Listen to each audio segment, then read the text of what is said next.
Hello friends, स्वागत है अपना यूट्यूब चैनल मैथ्स करियर में। दोस्तों, आज हम लोग 5 वर्षीय योजना के बारे में पढ़ेंगे जो एग्जाम में महत्वपूर्ण बन जाते हैं।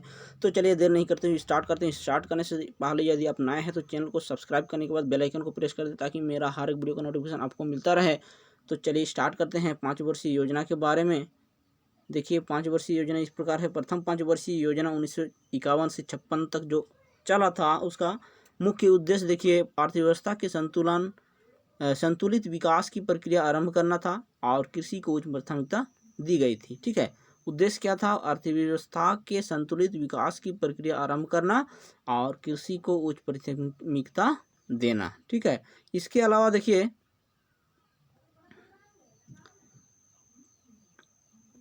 उसके बाद देखिए द्वितीय पंचवर्षीय योजना के बारे में। ठीक है, द्वितीय पंचवर्षीय योजना देखिए 1956 से 51 तक जो चला था, उसका मुख्य उद्देश्य इस प्रकार है कि समाजवादी समाज की स्थापना करना और पीसी महल नौबिस मॉडल पर आधारित थी। ठीक है, द्वितीय पंचवर्षीय योजना जो है, इसका उद्देश्य था समाजवादी समाज की स्थापना करना और पीसी महल नौबिस मॉडल पर आधारित थी। ठीक है, इसके अलावा देखिए दुर्गापुर, भिलाई और राउरकेला के जो इस्पात कारखाने हैं, इसका स्थापना किया गया था द्वितीय पंचवर्षीय योजना में ही। ठीक है, दुर्गापुर, भिलाई और राउरकेला। उसके बाद तीसरी पंचवर्षीय योजना देखिए, तीसरी पंचवर्षीय योजना 1961 से 66 तक जो चला था, उसका मुख्य उद्देश्य देखिए अर्थव्यवस्था को आत्मनिर्भर बनाना। ठीक है, उसके बाद कृषि तथा उद्योग दोनों को प्राथमिकता दी गई थी और यह योजना अपने लक्ष्य को प्राप्त करने में असफल रही थी। ठीक है, ये जो तृतीय पंचवर्षीय योजना है, यह सफल नहीं हो पाई थी। देखिए उसके बारे में भी पढ़ लेते हैं, क्यों सफल नहीं हुई। देखिए, असफलता का मुख्य कारण यह था कि भारत चीन युद्ध और भारत पाक युद्ध तथा अभूतपूर्व सूखा था। ठीक है, उसके बाद देखिए योजना अवकाश हुआ था 1966 से 67 और 1968 से 69। ठीक है, इस अवकाश में देखिए 3 वर्षीय योजनाएं तैयार की गई और 3 वर्षीय योजनाएं तैयार की गई। इसके अलावा देखिए इस अवधि में कृषि तथा उद्योग क्षेत्र को प्राथमिकता दी गई थी और योजना अवकाश का प्रमुख कारण यह था कि भारत पक्ष संघर्ष तथा सूखा के कारण संसाधनों की कमी थी। ठीक है, उसके बाद देखिए चतुर्थ पंचवर्षीय योजना 1969 से 74 तक जो हुआ था, उसका मुख्य उद्देश्य देखिए स्थायित्व के साथ विकास तथा आर्थिक की आत्मनिर्भरता की प्राप्ति। ठीक है, और समाजवादी समाज की स्थापना करना। इसके अलावा देखिए योजना असफल रहा, ये भी योजना असफल रहा, कारण मौसम की प्रतिकूलता तथा बांग्लादेशी शरणार्थियों का आगमन।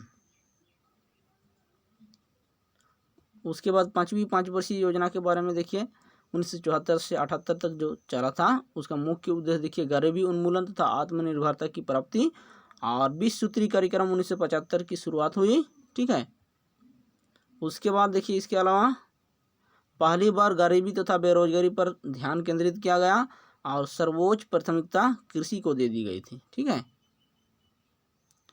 और यह योजना पूर्ण रूप से सफल थी।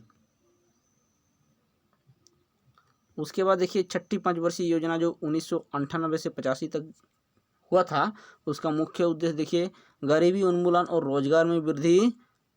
ठीक है, और समन्वित ग्रामीण विकास कार्यक्रम शुरू किए गए।